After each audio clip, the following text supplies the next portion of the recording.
the city. Also, just so happens to be the tallest building in the world designed by a female architect. Yeah. Her name, Jeannie Gang. She is a Chicago designer, runs her own design firm, Studio Gang, and she does amazing things. Take a look at the building. The way it appears to kind of bend and curve, almost like hourglasses stacked on top of each other. Now, those curves in many ways are achieved by the staggering of the windows of the angles of the building. They go in one direction, and they go the alternate way, and that creates the curve-like effect. However, and this is going to be a theme of some of the buildings on the tour today, this is a building that has the potential to sway back and forth a lot in the wind. Yeah, not good. So it has a feature that has never been seen in Chicago before. It's called a blow-through floor. Yeah, if you take a look at the tallest of the three towers there, there's a hole in this building. Two empty floors, wind passes through those, that takes pressure off of the building and helps eliminate a lot of the sway it would have had. If you're having trouble hearing me with the mic, you have to talk to the crew. They are the ones who handle the sound. Oh, okay. I can't do anything else. Sorry. So, can you guys hear me up here? Okay, just making sure. Thank you. So, the ropes you see hanging off there, that has nothing to do with stabilizing the building. That's for the hanging scaffolding. So the hanging scaffolding, that has to do with when they're working on the side of the building, which they're doing still most days of the week here.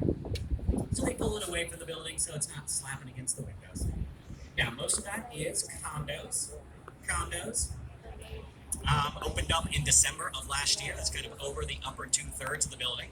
The lower third, that is where the St. Regis Hotel is going to go. St. Regis Hotel, not open just yet. They're still working on that part of the building.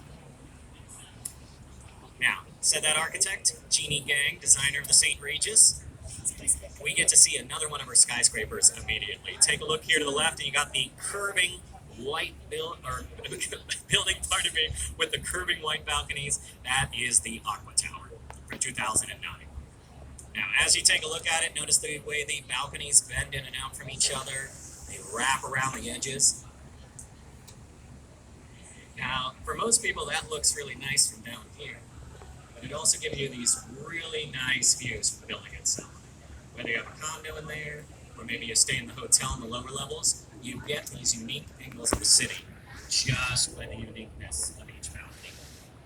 So Jeannie Gang, she does what a lot of great architects do, design a building that people like to look at, but also really practical to be in. That's something I always like to mention. Every building on this tour, well, you can consider it to be a work of art. And like any work of art, you get to have thoughts, you get to have opinions, you get to have feelings about it, but know that behind the artwork, there's a lot of stuff going on in terms of making them functional buildings. All right, so we continue on right now to the second tallest building in Chicago. Directly in front of us, we have the Trump International Hotel and Tower in 2009. It is over 1,300 feet with the spire on top, which is part of its height, 98 stories. Some unique design features. First of all, notice the setbacks where it kind of gets thinner as it rises. Well, the first setback lines up the main structure of the white building to its right, whereas the third setback lines up the black building to its left. Also, it's got that silver blue color scheme.